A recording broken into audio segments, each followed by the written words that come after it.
Ahora quisiera ceder la palabra a la honorable Carmen Otero Ferreiras, jueza administradora de la región judicial de Bayamón, quien presentará al primer orador del día.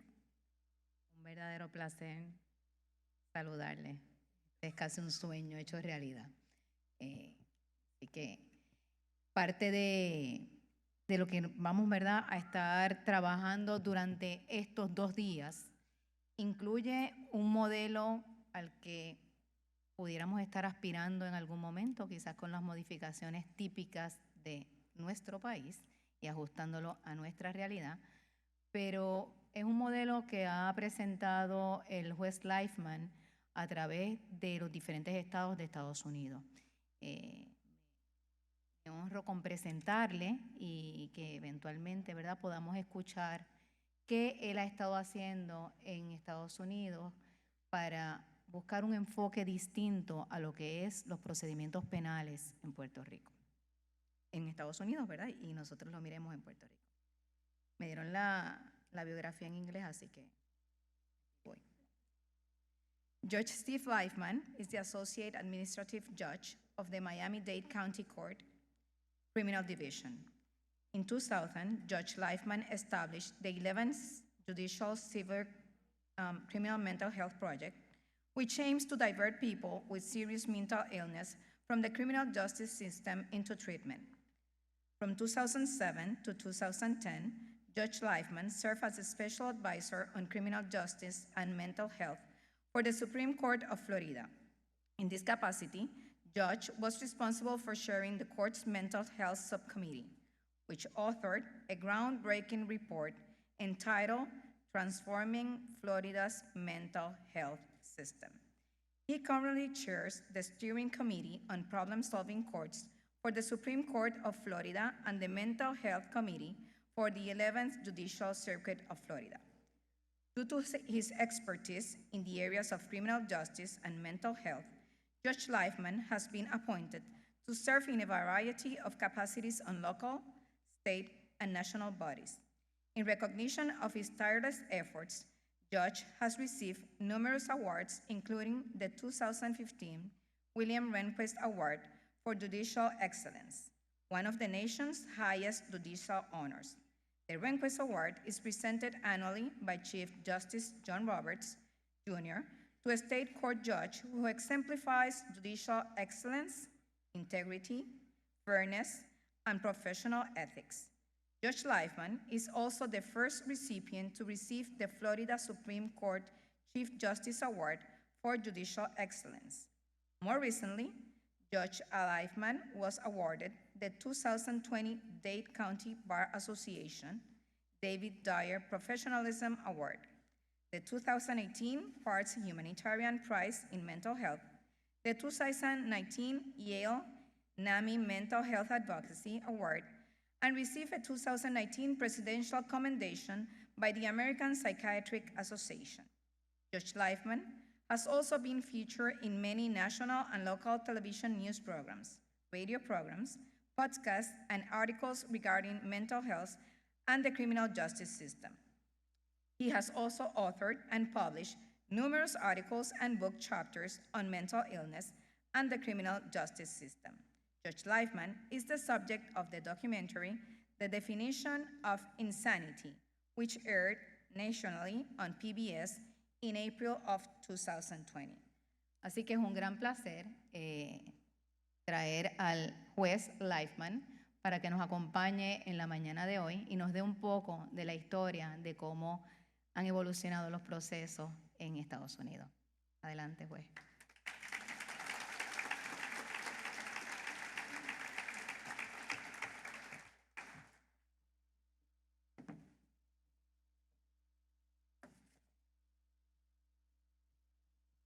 Good morning. Thank you so much for that very thoughtful introduction. So appreciated, and thank you, Judge, for the amazing work you've done in helping organize this. It's really humbling to be here. Chief, thank you also for your phenomenal remarks. I so appreciate everything that you had to say, and it really takes this kind of leadership to fix this very complex problem that all of us are facing throughout the entire country. This is not just a San Juan or Puerto Rico crisis, it is a crisis everywhere in America. And the fact that you've taken on this issue the way that you have just speaks volumes of you and the people of Puerto Rico, so thank you. You know, I've been a judge for many years. I think it's on my 27th year. And what you learn after several years on the bench is that in many ways, the criminal justice system is the repository of many failed public policies. We don't create these problems, they come to us. And for whatever reason, we are expected to fix them. And it's not that easy to do. And there really is no greater failed public policy than our treatment towards people with serious mental illnesses. The fact that we have applied a criminal justice model to an illness really explains why we have failed so miserably. Rather than applying a population health or a disease model to an illness, which would really help us rethink how we address these issues. We would never, ever treat people with cancer or heart disease the way we treat people with mental illnesses. And if we start to think about these illnesses in those terms and start treating people with these illnesses just like we treat other illnesses, we would get significantly better and different outcomes. My journey into the criminal justice mental health system actually began 23 years ago. I was relatively new in the criminal division. I had absolutely no training on how to identify people with mental illnesses, how to talk to people with mental illnesses, or even what to do with people with mental illnesses when they came into our system.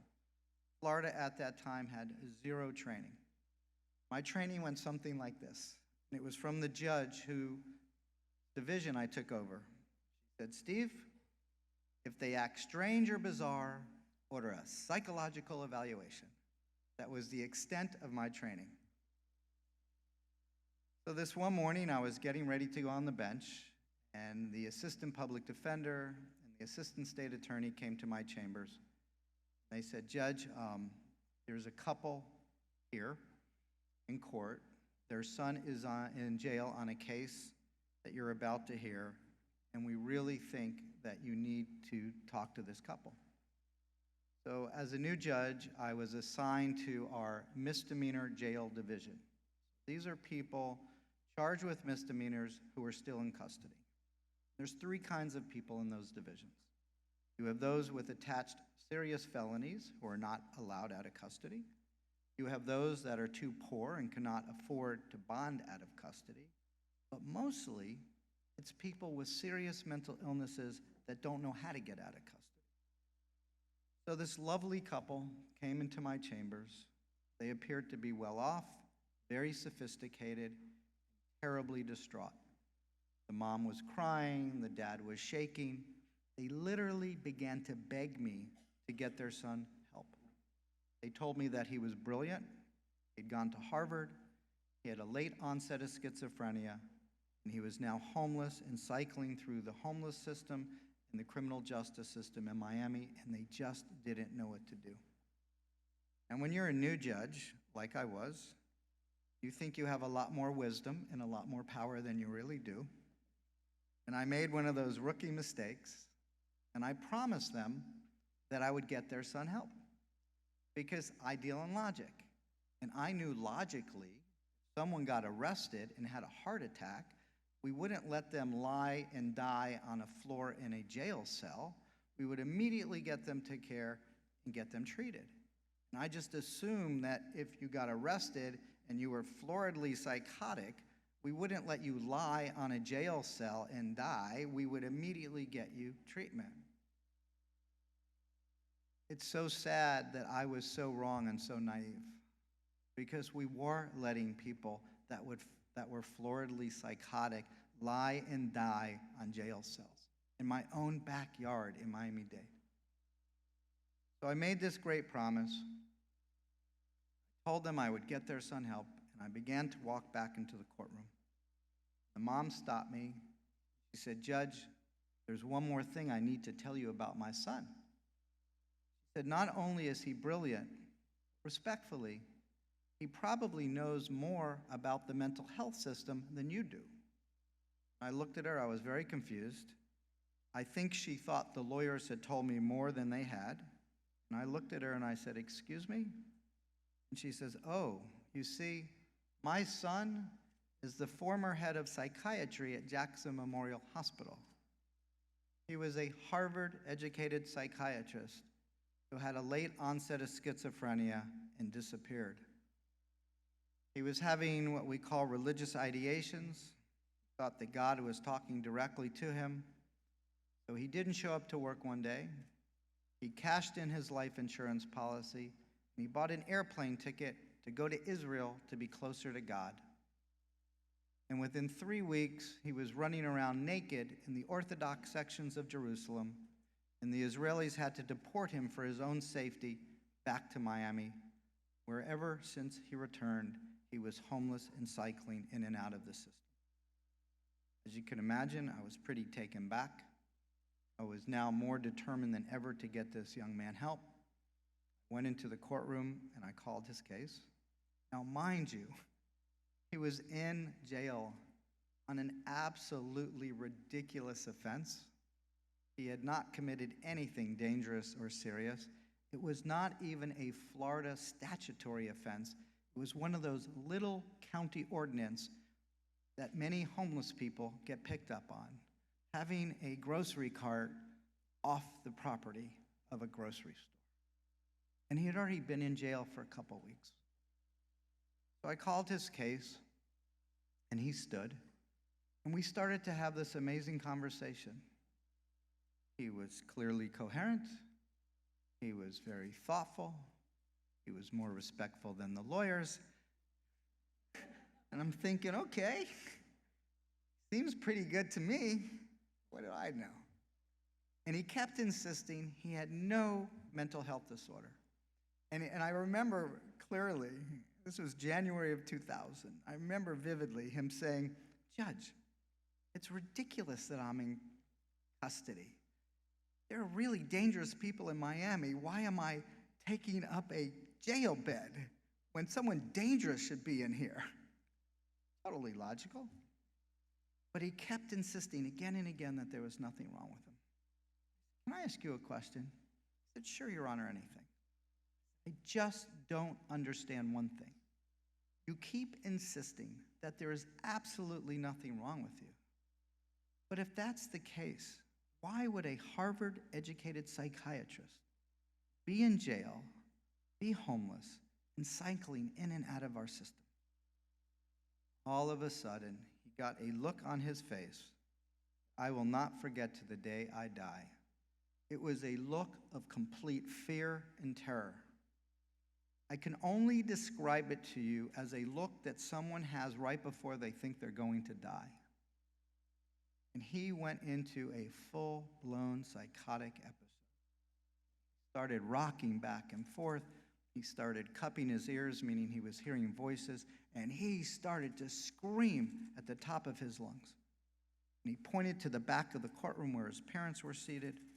Everything he screamed was in sixes. And he started yelling, "Your Honor, Your Honor, Your Honor, you have to have the couple removed. You have to have the couple removed. You have to have that couple removed." I said to him, "Aren't those your parents?" No. Real parents, died. Holocaust. And they're from the CIA, and they came to kill me. And the only thing that you could hear in that courtroom was his poor mother crying. The only stupid thing I had been taught to do was to order a psychological evaluation, which I immediately did. 3-4 weeks went by. He's now in jail, 6 weeks on possession of a dairy cart. The evaluation comes back. It's great. It says not only is he incompetent to proceed, but he even meets Florida's ridiculously high standard for civil commitment because he is eminently dangerous to himself or others. I'm like, oh my gosh, this is great. I'm going to get this guy help. I'm going to be a hero. I'm never going to have to deal with mental health again. This is 23 years ago, so you know where this story is going. At the time in Florida, you needed 3 evaluations to get what we call a stipulation or an agreement from the lawyers. I ordered 2 more evaluations. He's now in jail on possession of a dairy cart, 10 to 12 weeks. All 3 evaluations come back, and they all say the same thing. I'm like, wow, this is great. He needs treatment, he qualifies, on and on and on. Hand the evaluations to the lawyers.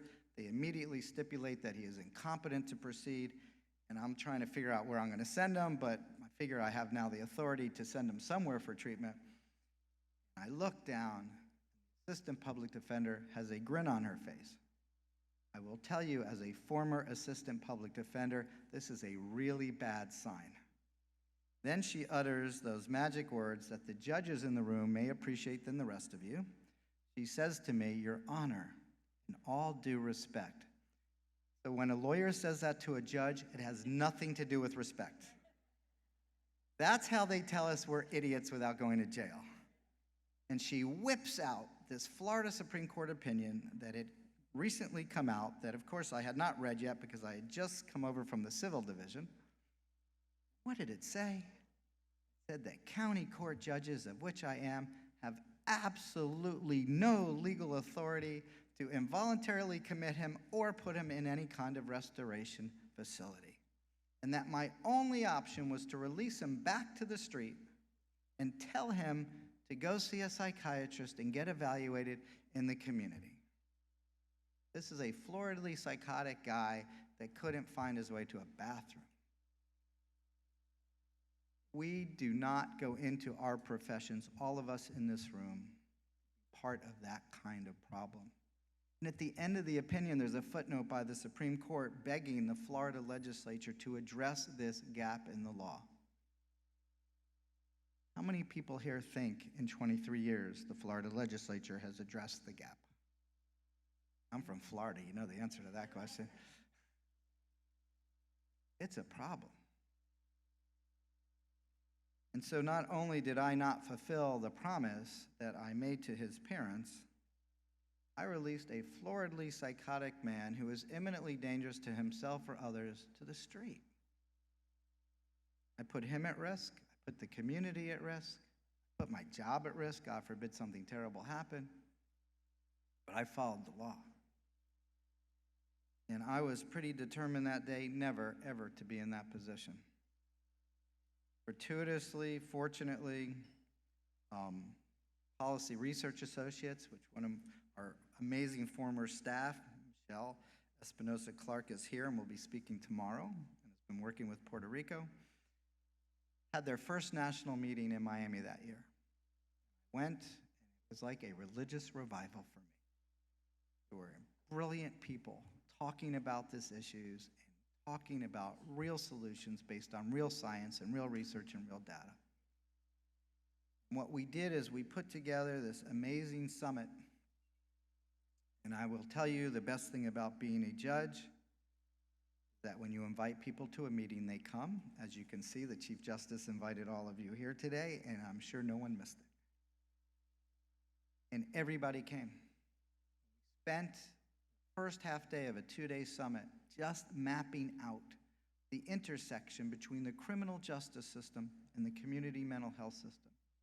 And what we found is that we, the healthy, sane people, were embarrassingly dysfunctional, that we had created a system to fail perfectly, and it perfectly failed. And if you're not moved by the horrors of the humanity of what we're doing, you should be shocked and horrified by the expense of this. This brilliant process that does not work is outrageously expensive. At the time in Florida, we were spending almost $2 million a year in Miami-Dade, not Florida, in Miami-Dade, just on psychological evaluations for misdemeanors, so that we can release them back to the street without any system or treatment when they were adjudicated incompetent to proceed. It was absurd. This case was a window to everything that was wrong with both our criminal justice system, our behavioral health system, and our civil commitment system. It also made me realize that as judges, we were terribly, terribly prepared to deal with cases, handle cases involving people with serious mental illnesses. We didn't know how to identify people with serious mental illnesses. We didn't know how to talk to people with serious mental illnesses, and we had no clue what to really do with their cases. In fact, looking back, I realized that I caused him to have that psychotic episode. It wasn't anything I did purpose, I wasn't rude, I wasn't mean, but I learned an amazing lesson.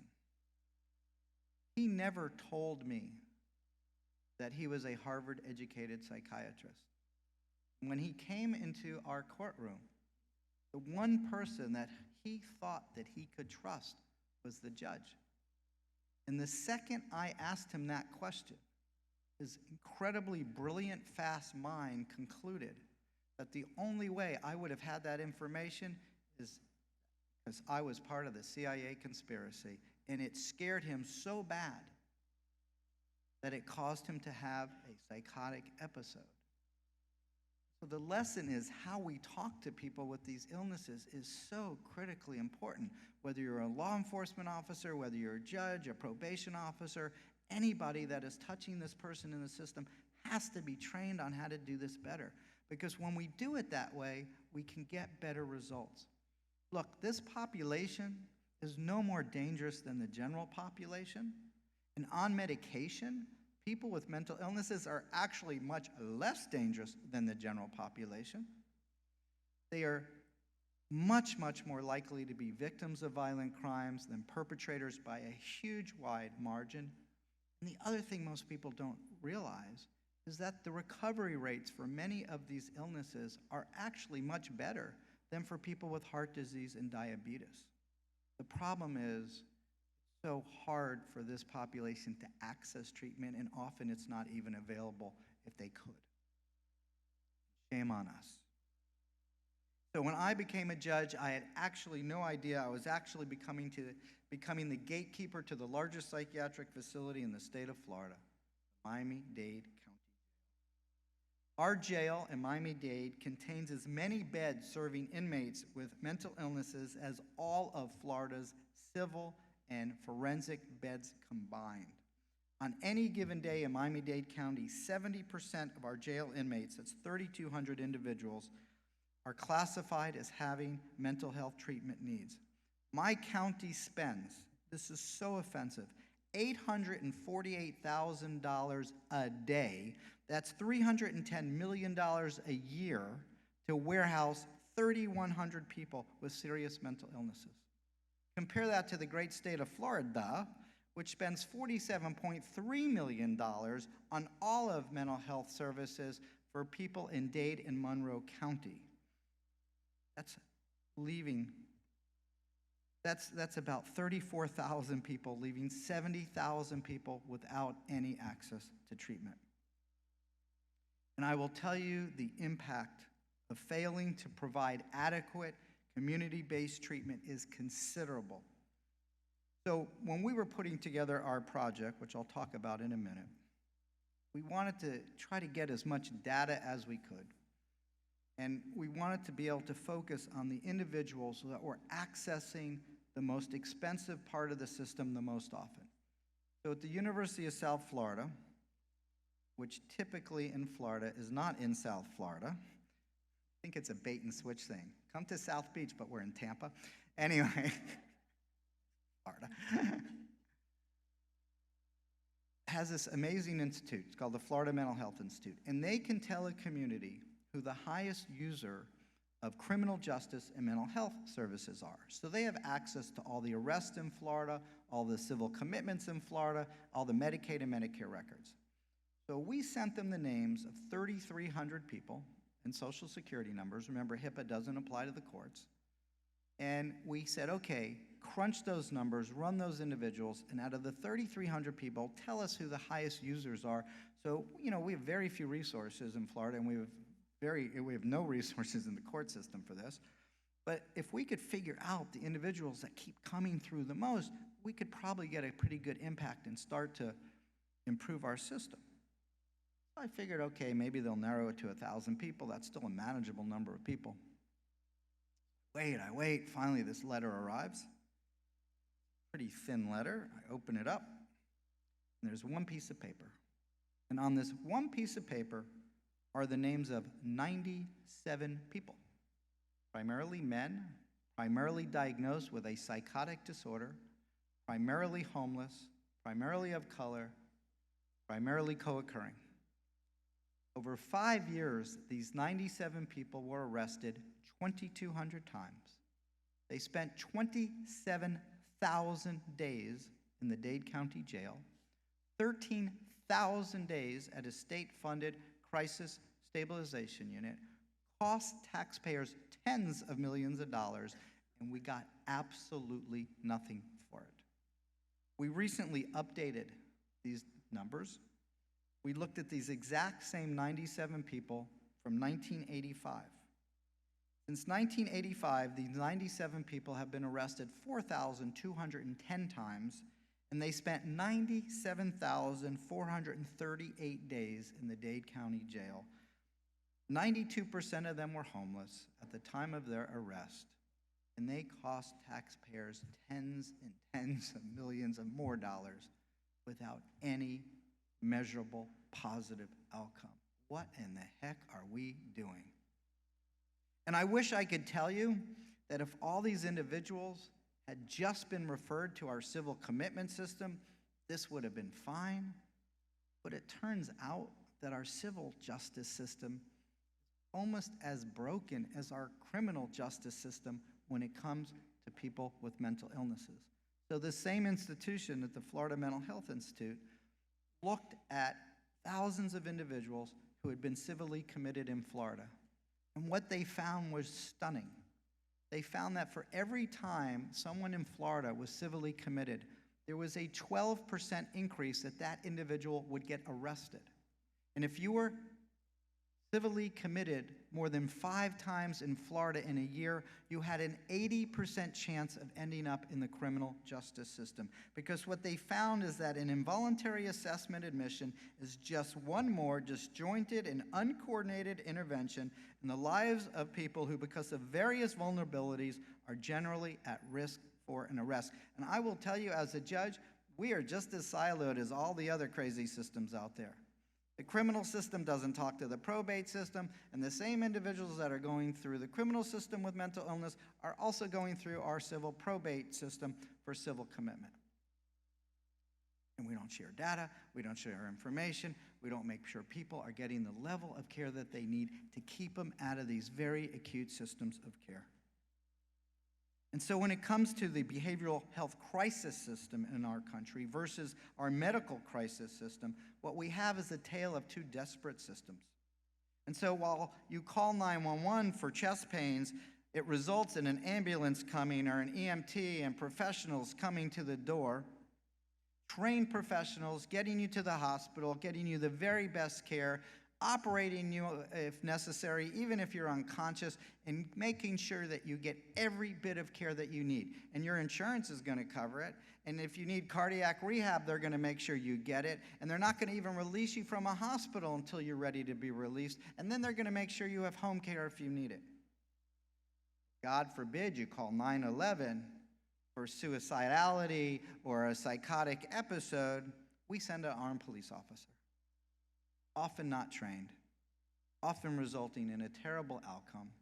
And even when we have the greatest, best response, and I will tell you in Miami we now do, they still have to put the person in the back of a police car, handcuffed. They haven't committed a crime, and they transport them to a facility.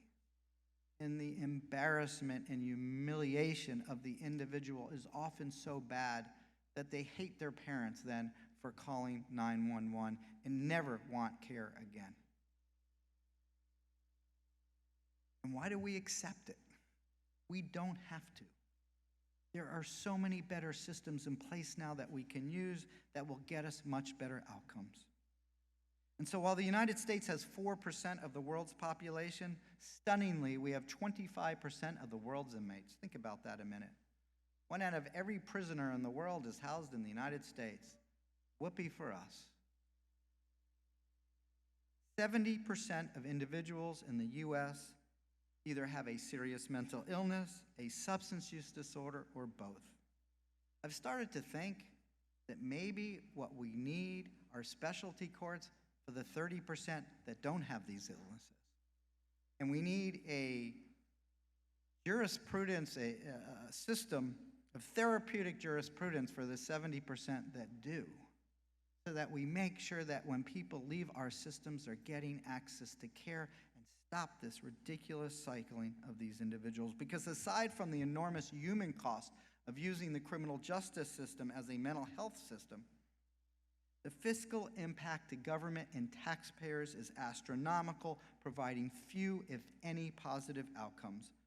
The United States spends about $1 trillion, that's with a T, dollars a year on direct and indirect costs to incarceration. It's cheaper to put a man on the moon. And the outcomes are horrific. Could you imagine what we could do with that kind of money to fix our system if we weren't just allowing these folks to cycle in and out?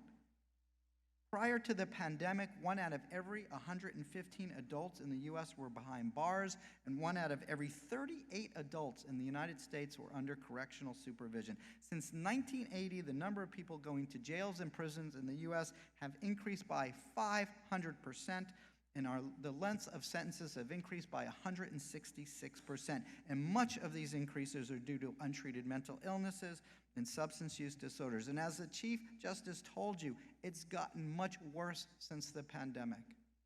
Not only because of the isolation and depression and anxiety this has brought on, but there's a lot of data that's showing us that viruses actually can be a trigger for people that have a predisposition of a mental illness, and a big percentage of people are actually getting active, serious mental illnesses as a result of the virus. And we weren't prepared before COVID. Could you imagine what's about to happen? In fact, people with mental illnesses in the U.S. are 10 times more likely to be incarcerated than hospitalized. They are 19 times more likely to find a bed in the criminal justice system than at any state civil hospital.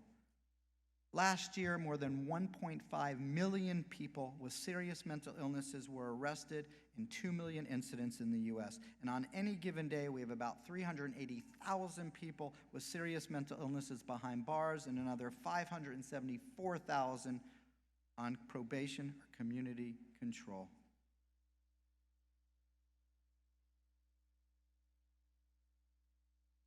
We also know, and this is one of the factors that we never talk about, that people with serious mental illnesses also have much higher rates of heart disease and cancer than people without these mental illnesses. The comorbidity issues are huge. And so when they end up in the criminal justice system, there is no Medicaid or Medicare to pay for them. The taxpayers of that community have to pay all those direct costs. And that's why Miami-Dade spends $800 and something thousand a day. And we know why. Because 50% of smokers in the United States have a serious mental illness. Why? Because it turns out that the nicotine stimulates the dopamine in the brain, which they don't have enough of, which is part of the symptoms that they get. And they're self-medicating themselves, but they are killing themselves, and the economic cost of their primary health issues is astronomical. I guess the great paradox, however, of the pandemic is that we actually have an opportunity to address this crisis. Our jail populations are at the lowest they've ever been, arrests are at an all-time low, and we really have this little pause, this window that is shrinking quickly to address this crisis. And that's why I am so proud to be here in Puerto Rico for what you're doing today. Because the good news is this is a fixable problem. There is enough evidence based on well-researched and proven strategies on how to fix this problem. And if you would indulge me for just one moment, I want to read to you from an article that I recently reviewed because I think it's incredibly telling.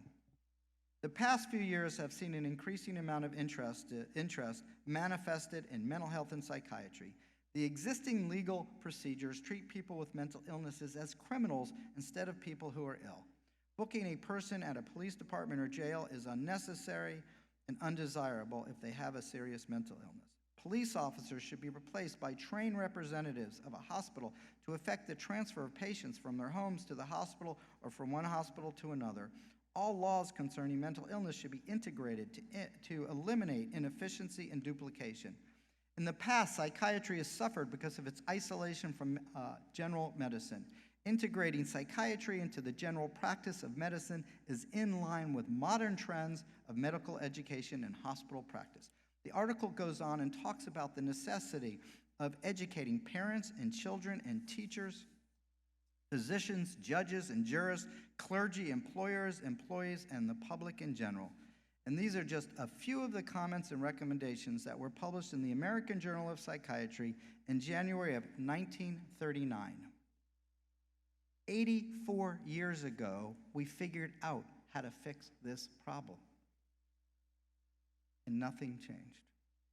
And so it is so sad and tragic when it comes to developing and funding an appropriate mental health system. We have actually lost ground, and frankly, and in some ways, we're worse off than we were 84 years ago. The problems currently facing our mental health and consequently our criminal justice system also relate to the fact that our community mental health infrastructure was actually developed at a time when most people with the most serious mental illnesses, with the psychotic illnesses particularly, were still in state hospitals. As such, the community mental health system in the U.S. was actually designed around individuals with moderate mental illnesses, not around the needs of individuals who experience the most acute and chronic mental illnesses. People who would have been hospitalized 40 years ago because of the degree of their illness are now forced to seek services from an inappropriate, fragmented, and unwelcoming system of care. The justice system was never intended to serve as the safety net for our public mental health system, and we are very ill prepared to do so. So our community mental health system is actually designed for people with moderate mental illnesses, not the most psychotic. And so when we shut the hospitals and we went to the war on crime and drugs and we massively cut back housing, we threw this population into a system that was never designed for them. And so the last alternative was to throw them into our criminal system. In Florida, our police actually initiate more civil commitments under our civil commitment law than the total number of arrests that they make for robbery, burglary, and grand theft auto combined.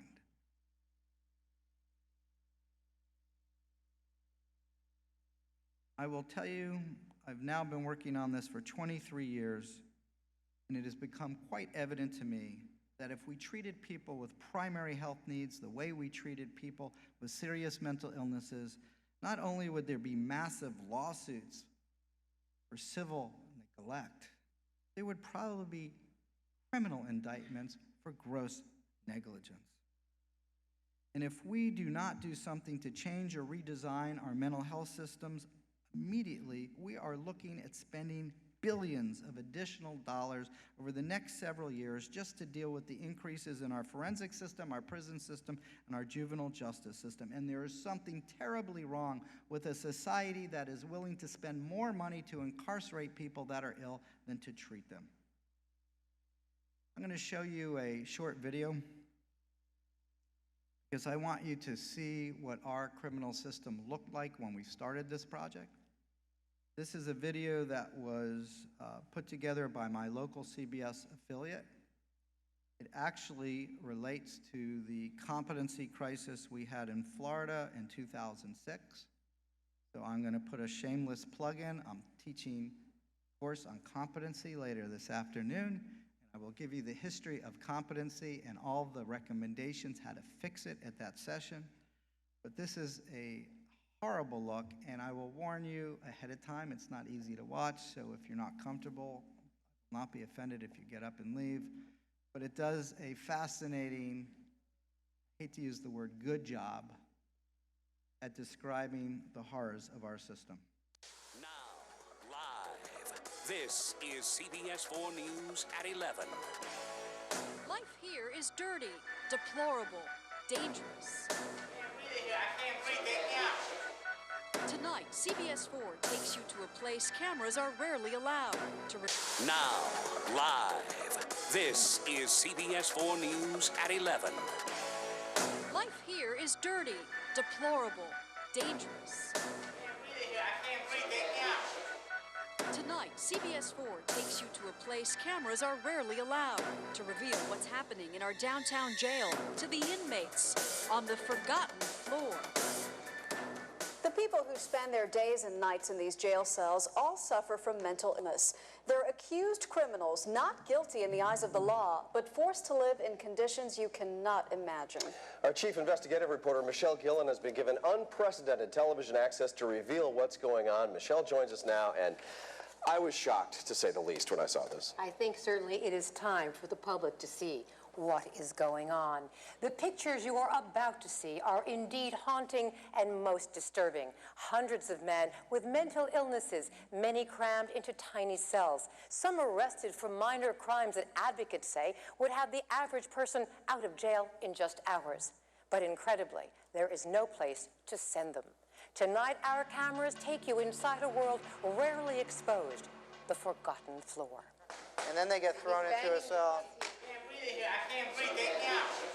Prison insiders call this the forgotten floor, but it seems unimaginable that the horrendous, be it horrifying conditions of a jail spilling over with inmates suffering from mental illnesses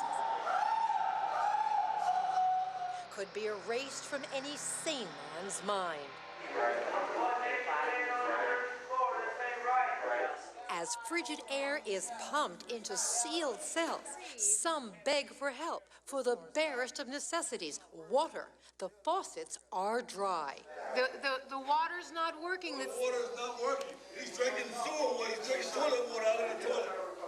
We'll get you water. It doesn't work, the faucets. The faucets aren't working. These stench-filled cells were designed for one person, outfitted with only a single steel shelf for a bed. In this one, there's 3 inmates in a cell for one. Yet 2, 3, sometimes even 5 men diagnosed with mental illnesses, in most cases arrested for low-level felony crimes, in some cases misdemeanors, are locked up for days, weeks, months. Tell me about you. Tell me, living in this, what do you want the public to know tonight? I want the public to know that people in here, they're urinating on the floor, and we have to sleep on top of it. They're defecating on the floor, and you have to sleep on top of it. There's only one bunker that's made of steel. And how many people are in your cell? There is 4 in here right now.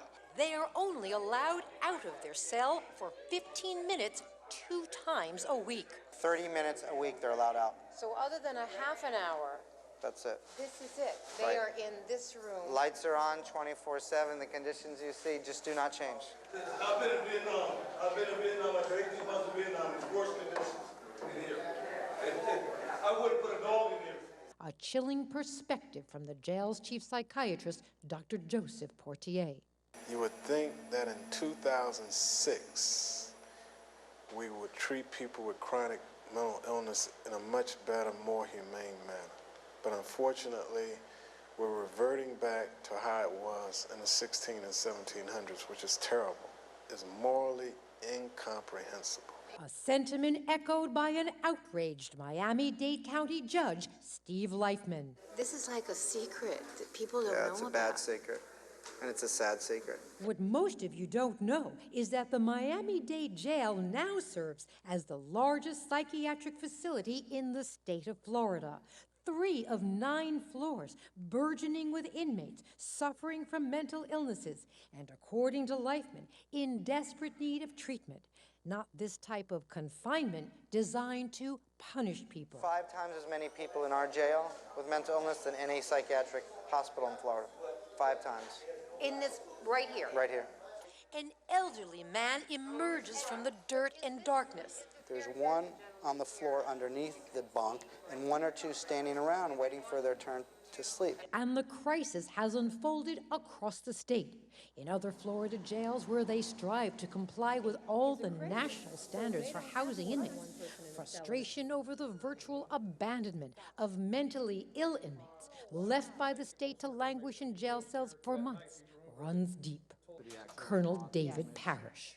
Can you imagine the chaos that would result in the local criminal justice system if I stood at the booking door and said, sorry, we don't have any more room, we're not taking them from you, law enforcement? Parrish from Hillsborough County says local authorities had no choice but to sue the state of Florida to force the Department of Children and Families to comply with their legal mandate to transfer mentally ill inmates to a treatment facility within 15 days. Jails should not be the de facto mental health facility for a county, but that's what they are in the United States. You had your birthday here. How old were you? I was 21. 21. Yes, ma'am. And you've been here 8 months. In Pinellas County, the weight of incarcerating and caring for mentally ill inmates had everyone paying a price, an unacceptable one, according to Major Kirk Brunner. We are not a treatment facility, and these people that you saw in Delta 1, the one that plucked his eye out, they need to be in a treatment facility, which is the responsibility of the state, not our responsibility. And therein lies the danger. William Weaver Sr. was caring for his 40-year-old son, Bill, at home. A son, he says, suffered from schizophrenia, but functioned well for decades until his medicine was changed. Then one night, according to police records, he attacked his elderly father, who called police and urged them to arrest his son, hoping this would trigger treatment. Because he was under the false idea that if he got arrested, he'd get treatment. Bill ended up locked up in a cell on floor 9 of the Miami-Dade Pretrial Detention Center for several months. According to authorities, Bill jumped from this top bunk bed, cracking his skull and breaking his neck. He's now a quadriplegic who needs hospitalization to stay alive. We met up with his father, who had just left his hospital bed. Do you think anything has come from what the incident of what your son went through? Nothing. Nothing's changed. Do I think something could change? I don't know. I don't know. It's time.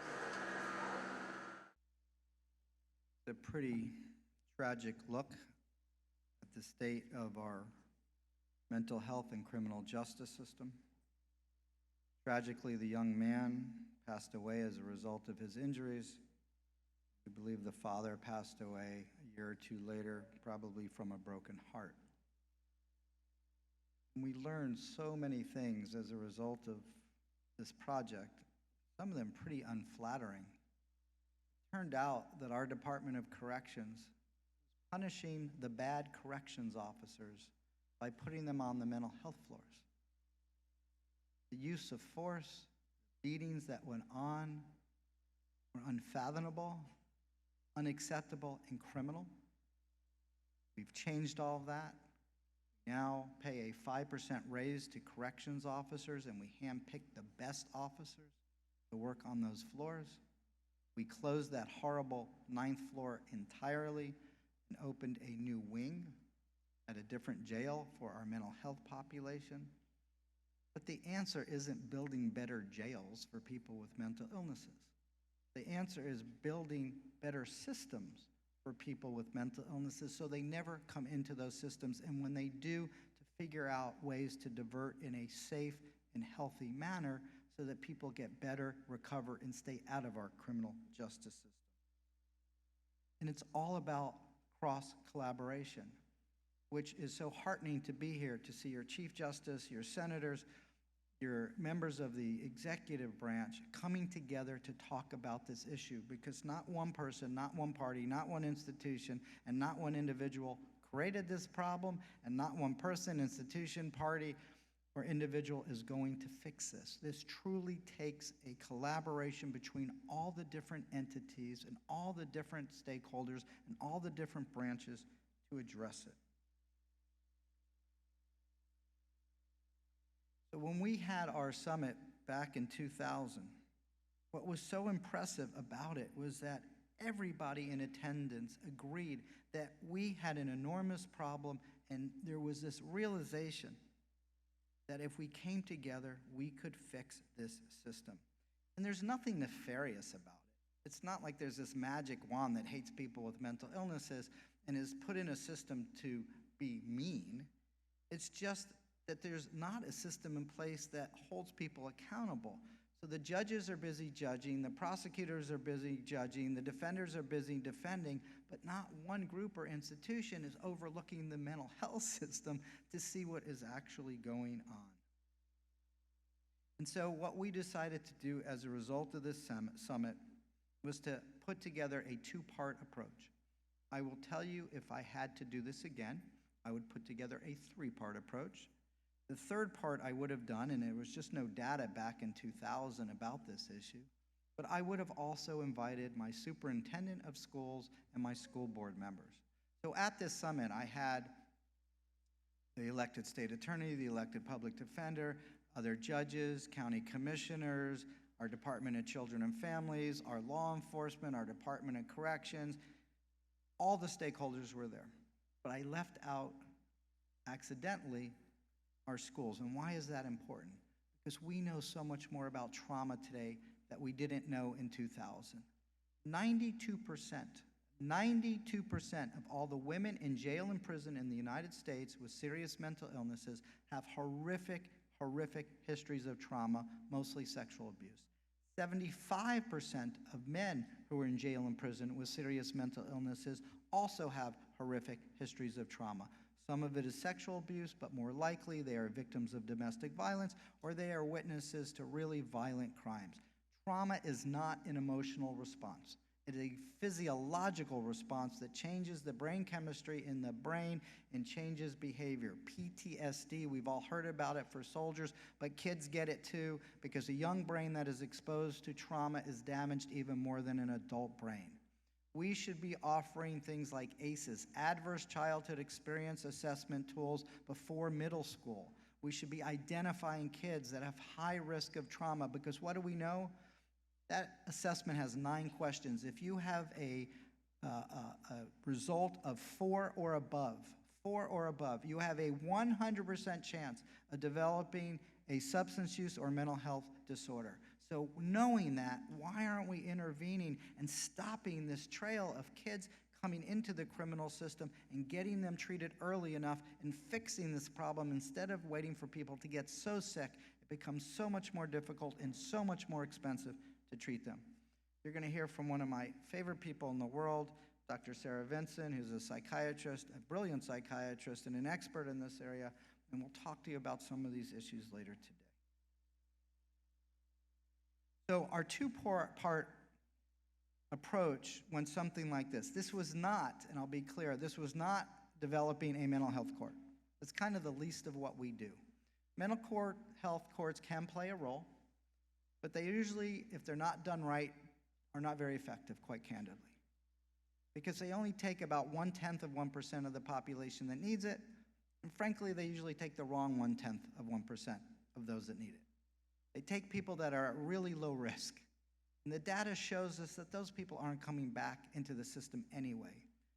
And that the court should use its limited resources to focus on people with moderate to high risk. And it's not moderate to high risk of violence, it's moderate to high risk of reoffending.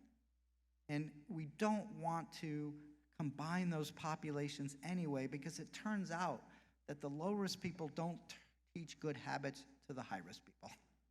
The high-risk people find a new criminal that they can teach, and they bring them into the criminal system. So you want to keep them apart. You want to keep them out of the system as quickly as you can, and you want to focus on the people that need it because the data shows us you get much better outcomes if you do that. So we did this pre- and post-arrest diversion system. We looked around the country, and at the time, the best system in the U.S. for us was a program called Crisis Intervention Team Policing. It started in Memphis, Tennessee. Now, Memphis has 1 police department. We have 36. It was a little bit more challenging, but we have an amazing program. Our police have turned into our heroes. We have the largest trained squad of police CIT officers in the United States. We have over 8,500 officers trained at all 36 departments. And the trainer works for the court. She does a remarkable job. and we keep a lot of data. So over the last 10 years, 2 of our 36 departments that we keep data on, the 2 largest, the City of Miami and Miami-Dade, they handled 105,268,000 mental health calls, 10 years. Out of those 105,268,000 mental health calls, they only made 198 arrests. The number of arrests in Dade County just from the police CIT program went from 118,000 a year to 53,000. San Juan and Miami-Dade are similar in population size. We could do it, you can do it. We cut our arrests by more than half in Dade County.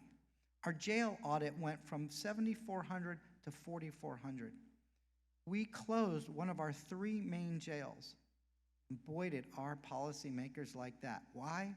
Because it was $12 million a year to run that one jail. It's been closed for 10 years. That's $120 million, not in cost shifting, but actual savings to the county by closing the jail. And people started to get treatment. But that wasn't enough because we knew some people, may needed to be arrested or still were going to get arrested because they may not have been exhibiting those kinds of signs at the time of arrest.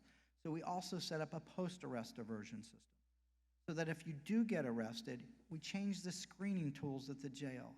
And if you're identified as having a serious mental illness and you are in crisis, unlike that psychiatrist, we stopped ordering psychological evaluations on misdemeanors. Stopped. There's no constitutional requirement for a competency evaluation if you're not pursuing charges. And so we stopped the evaluations, we got them assessed to see what their mental health needs were, and if they met criteria, within 3 days of an arrest, they're transferred from the jail to a crisis stabilization unit. And because they're on a criminal hold, the civil law doesn't even apply. We reset the case for 2 weeks, which most of these individuals need, not up to 72 hours. Help them get stable, and then offered them an opportunity for help. And we had leverage. And the opportunity went something like this. If you take the program, we're not rebooking you in jail.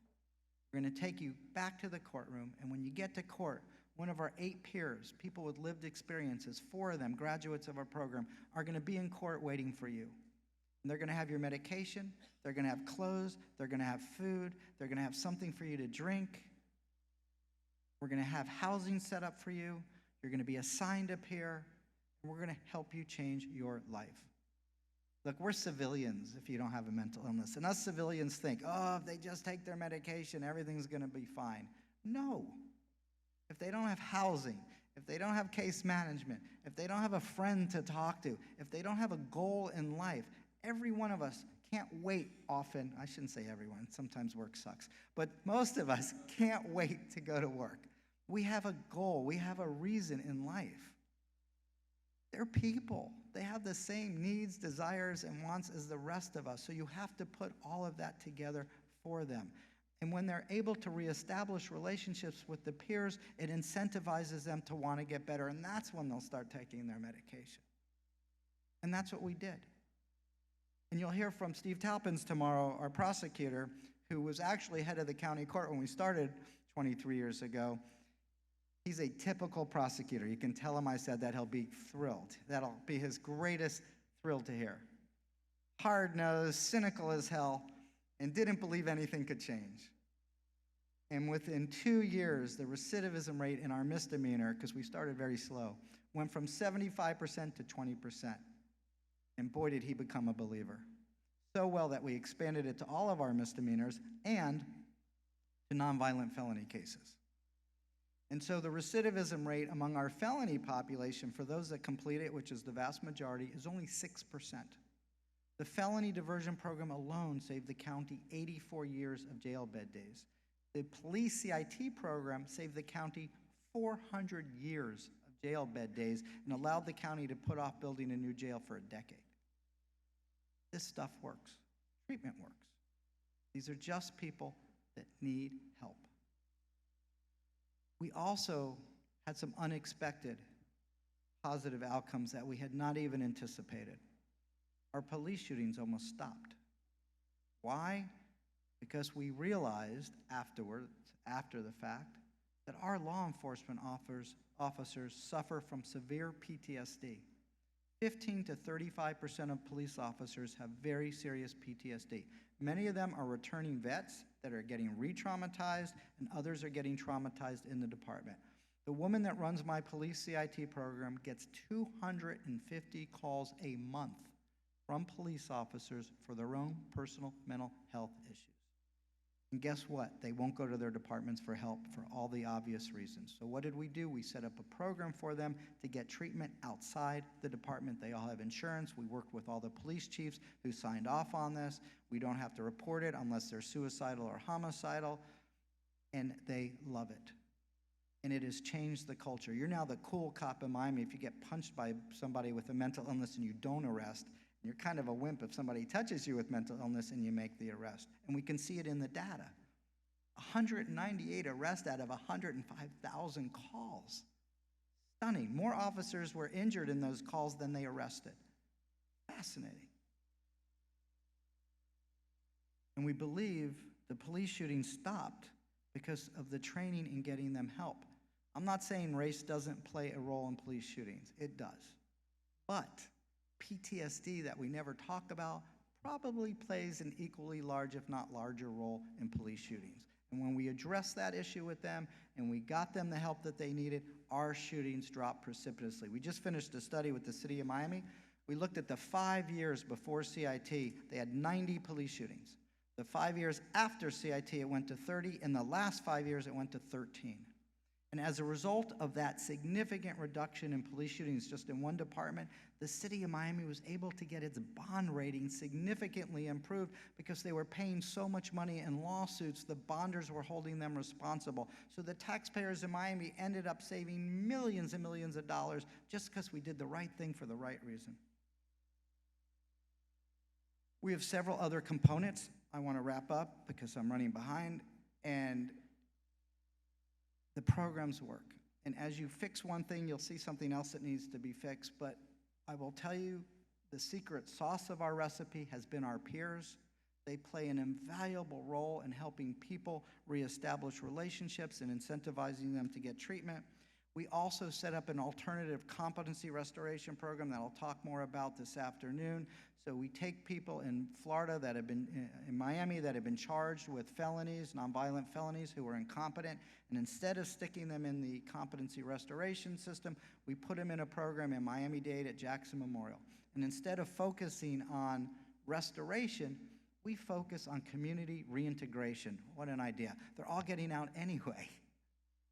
And so we get them into treatment, we get them stable, we don't really care about their restoration. And once they're stable enough, we put them in our felony diversion program where the court monitors them for another year.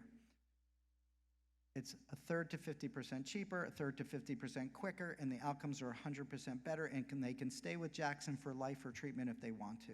And they do. And it's really, really working. We also got the legislature to amend our what's called assisted outpatient treatment law. You don't have one of those in Puerto Rico, but what it is, it's a law that allows judges to require treatment on an outpatient basis for people that meet a very narrow criteria.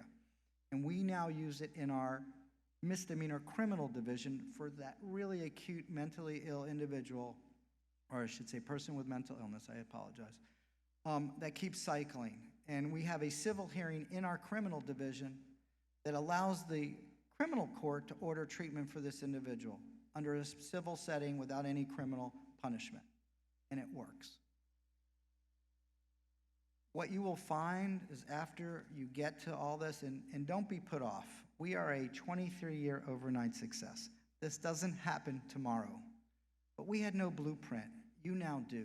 So I am really confident you'll be able to get this done much quicker than we were. But what you'll find is after you do all this kind of diversion programs, you're still going to have 20 to 30% of the population that's too sick for what exists today.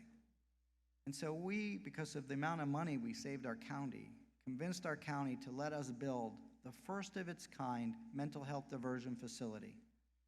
We were able to get our old, fortuitously, ironically, competency restoration facility leased to the county for $1 a year for 99 years. We're going to use the building for something useful. And we're building this first of its kind in the United States mental health diversion facility. It will have every essential element under one roof for the most acutely ill that keep cycling again and again, mostly people with psychotic disorders. It has a crisis stabilization unit, a receiving facility, a longer-term residential 90-day facility. It has a courtroom in there, a day activity program to teach self-sufficiency. It has a culinary supportive employment program. It has a primary clinic, a dental clinic, an eye clinic, a podiatry clinic, tattoo removal, because when people are under the influence and psychotic, they do silly things. And it's hard to get a job when you have dirty words tattooed on your forehead, so we will help them with that. And it also has 208 beds of housing. And so the idea is, instead of just kicking these folks to the curb once we've adjudicated their case, we will gently reintegrate them back into the community. And I am convinced that once we get the center open, which should be in about 6 months because the construction is pretty much done, and we continue with all of these diversionary programs, we will finally achieve what the Supreme Court wanted us to when deinstitutionalization got ordered in this country.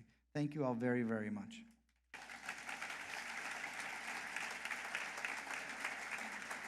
Okay.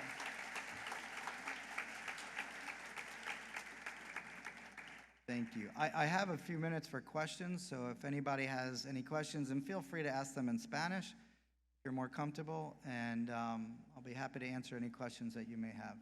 Yes, ma'am. It's a pleasure to meet you, and it's amazing everything that you've done. I'm a person in recovery from chronic substance abuse since June 17, 1986, uninterrupted. Congratulations. God bless. And to that, my point is that I was able to do it because I had all of the resources. I had a father in recovery. My family was extremely wealthy at the time. I got the best help available, and a combination of efforts that allowed me to do that. When you spoke, when we talk about collective impact and community-based, I think we need to bring that more to the table now than ever, because my experience is that when you have a listener that has the experience, it's easier to communicate and to get, in the end result, right, to get people moving. My office receives 389 calls a month, and 3,000 people come physically to our office a year. I'm a homeless service provider, the largest in the northern region of Puerto Rico, and we see it every day. And I am just so tired of watching people go through a civil commitment to a psych ward and be put out in less than 72 hours with a prescription in hand when they have nowhere to live, they have no medical coverage, and if they do, they don't know how to use it. So we are well past due the time to provoke change. So thank you very much. Thank you for your comments. Thank you for your work, and thank you for sharing your recovery. Any other questions, comments? Don't be shy. I'm from Miami. No one's shy. All right. Well, then I'll see many of you at our afternoon session on competency. Again, Chief, Senator, the rest of the legislative branch that's here, thank you so much for taking on this issue. I will tell you, as a judge, it is the most rewarding part of my job. There is no greater gift for us than to watch people recover. Thank you very, very much.